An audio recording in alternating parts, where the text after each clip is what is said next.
Hello everyone and welcome to the Transit Nomad family.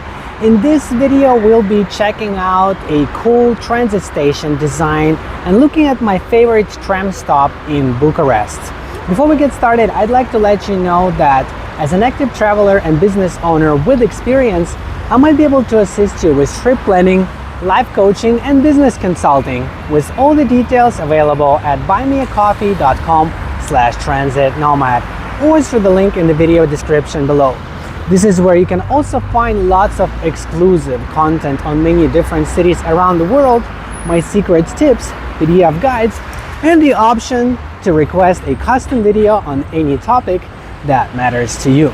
With that being said, we are currently located in Bucharest, which is the capital of Romania, which is a very interesting city to explore in terms of a lot of different things. And one of those things, of course, is public transportation.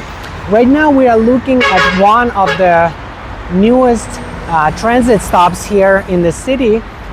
This is kind of a hub where a lot of different tram lines meet with the subway and bus routes. So it is a busy destination for a lot of people. It's also in the middle of a lot of different things like a cool park and some shops and things like that. So a lot of people commute through this location. And I did notice it when I was just riding a tram and I thought it looked pretty cool. And I was like, wow, I gotta check it out. And it looked so impressive at night when it was lit up so beautifully. I was shocked at how beautiful it is actually. You can see a lot of different buses here right now. And you can see a tram arriving. And you can see lots of people waiting for their trams and buses and things like that. So this kind of thing, it actually lights up. Not only it's beautifully designed and it looks great during daytime, but it also lights up at night, and it's very, very impressive. I did not film the video at night because it not always looks good with low light when it comes to filming, but it was definitely very impressive. Another thing I really like is this grass. So the tram tracks are combined with the grass. It's called green tracks, I believe, and it's also very good looking, and it gives you that little touch of elegance and comfort when you're using public transportation. I think this is nice to have. And also these arches, they do protect you from sun. Bucharest is a very hot city. It does get really hot here, so it's nice to have a little bit of shade. As you can see right now, I'm hiding in the shade, and there's another tram arriving.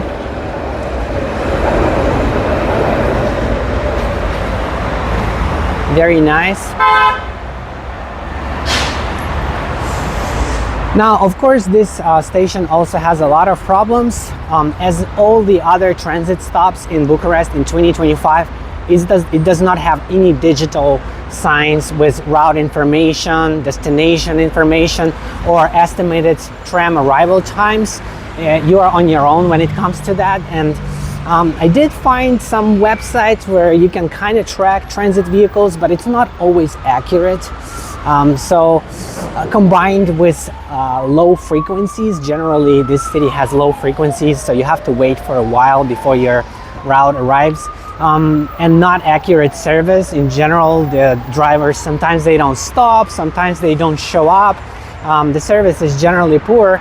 Basically, it's very sad that they also don't have any information at the transit stops. If they did, it would certainly make things better. A lot of cities, they have this information at every single stop, and this makes it a lot easier to know what to expect, how long your tram is going to arrive. Maybe you can do some work, maybe you can go somewhere else, maybe you have time to make a call or something like that. But in this case, you just have to keep standing there staring at the track to see if your tram is showing up or not, because if you miss it, you might have to wait another 30 minutes or something like that. Some routes offer better frequencies, like this line that we just got off.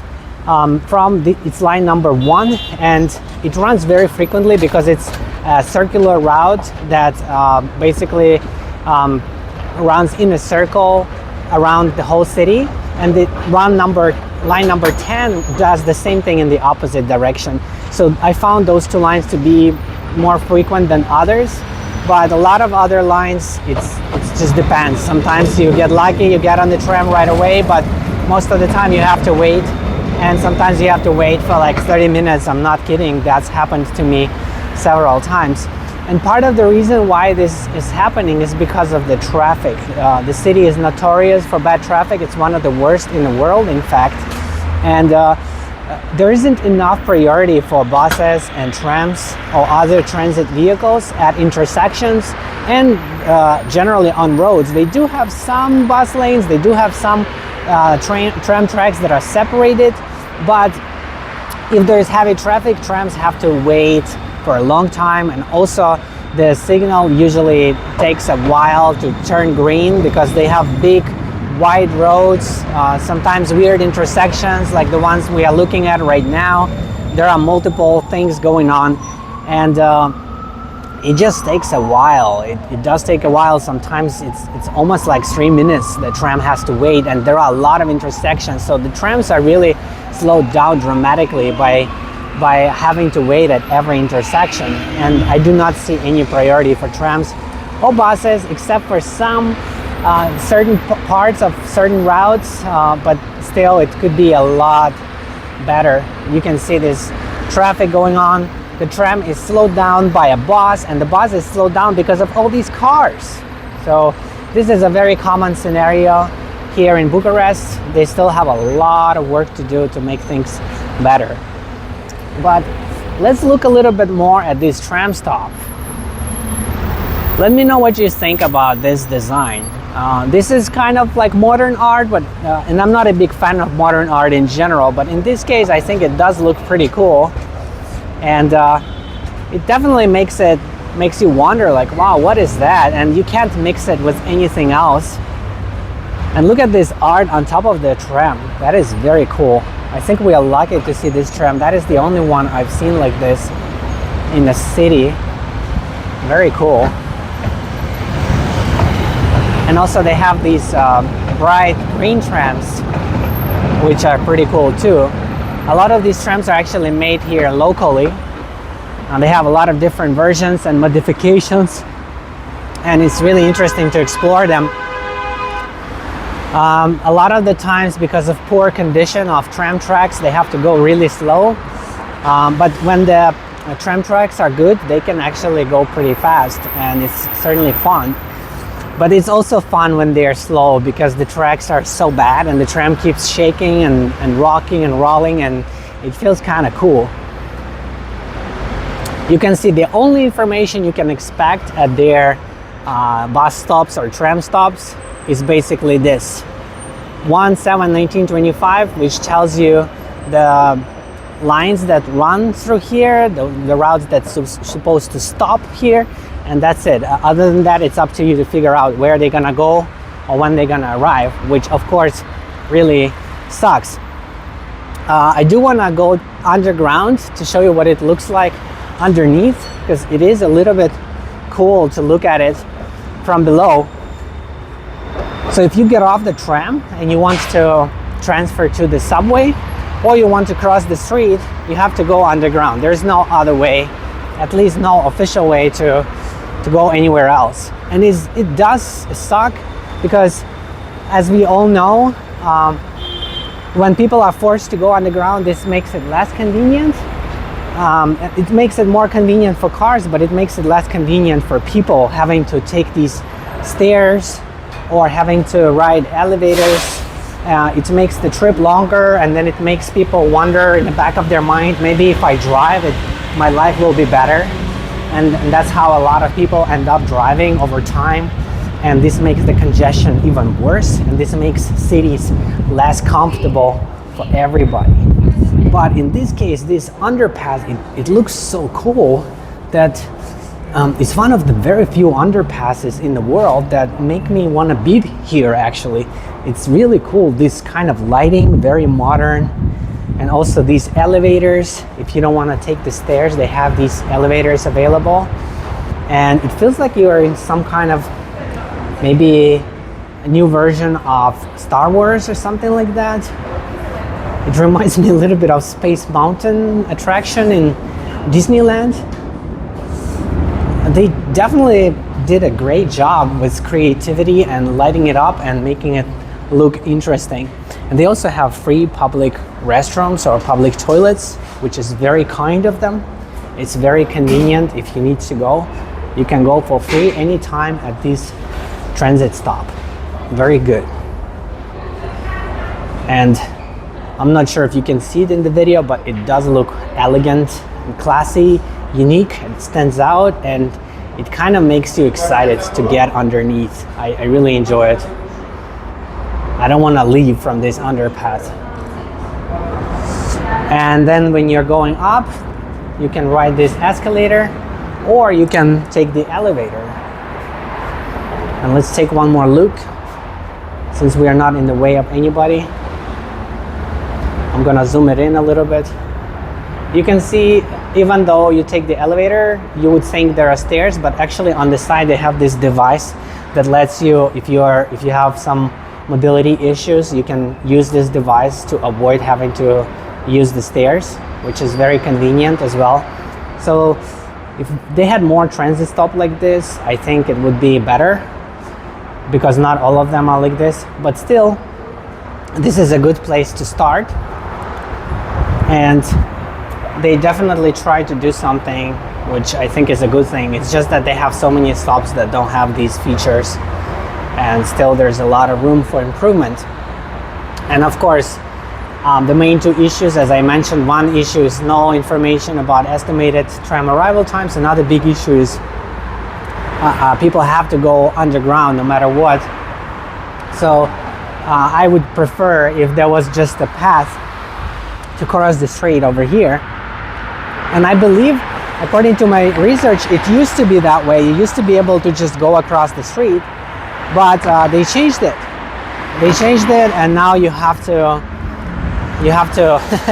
go underground, and they see this as an improvement, even though in some other cities they are actually getting rid of underpasses because they realize that forcing people to take the stairs down, it makes it less convenient. It makes the city not as enjoyable, not as friendly to pedestrians. So it's better to let people cross directly, and instead the cars are the ones that should slow down or stop or go around. It's not the people that should go around. That is the logic behind some of the modern city planning. And those planners usually end up creating good pedestrian-friendly environments for people. And a lot of those people, they don't need to drive, they don't need to buy cars, because it's just better, more comfortable to be a pedestrian.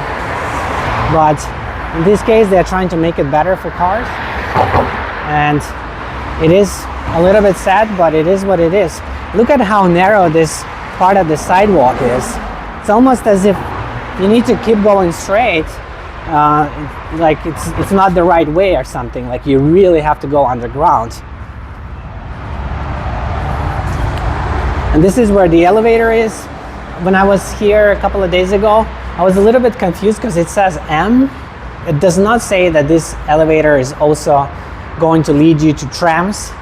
So one of my friends thought that, oh, this is gonna take us to the subway, to the metro. We don't need it. So we went around and we walked down the stairs, but actually it's the elevator and the stairs lead to the same thing, which covers both trams and the subway, I believe.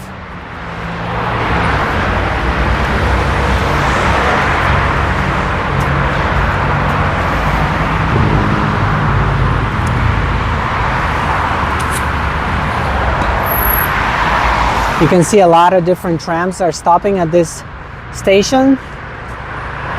And you can see what it looks like in the distance a little bit.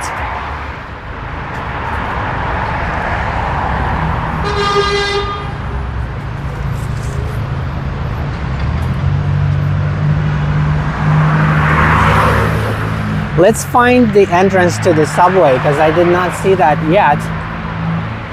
I think that might be helpful to see where is that located, because it's really interesting.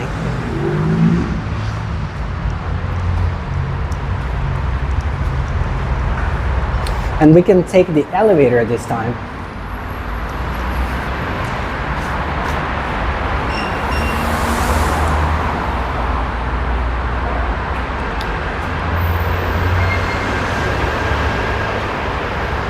Okay, it's arriving now.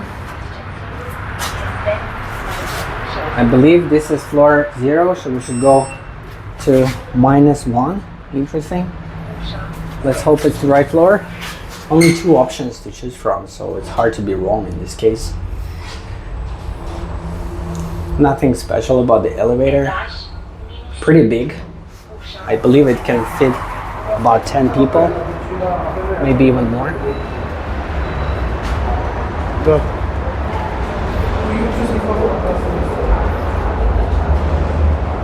It's nice to go through this underpass again. And you can see this is the pass that goes to the trams. And on the other side they have the same elevator that goes to the trams. And this right here is the pass that goes to the subway or metro station.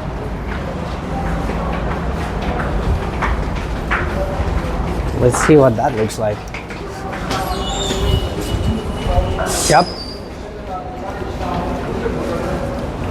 They have these ticket vending machines where you can buy your passes, which is great if they work here, because I know at some locations they do not work and it might be hard to buy passes. I was struggling about this a little bit, but hopefully at this specific location it's not a problem. And yeah, you can see they are trying to do something, making things better, but it's not always working out, but at least they are trying. I do recommend, if anybody who has any connection to the management of city transit is watching this video, I recommend trying to learn from Sofia, because I think they did a really good job with their public transportation. I know it's a little bit, Sofia is a little bit smaller than Bucharest, so it's a little bit challenging. There is a much larger area to cover, but I think just overall,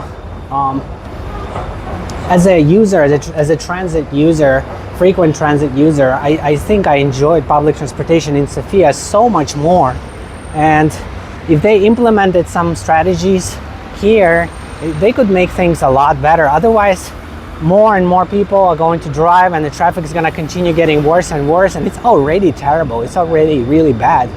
And it's just something that could be addressed by offering public transportation, because that would be an alternative to for a lot of people if transit was better, like these new comfortable trams with air conditioning. I love old trams, don't get me wrong, but it's nice to have these new trams too.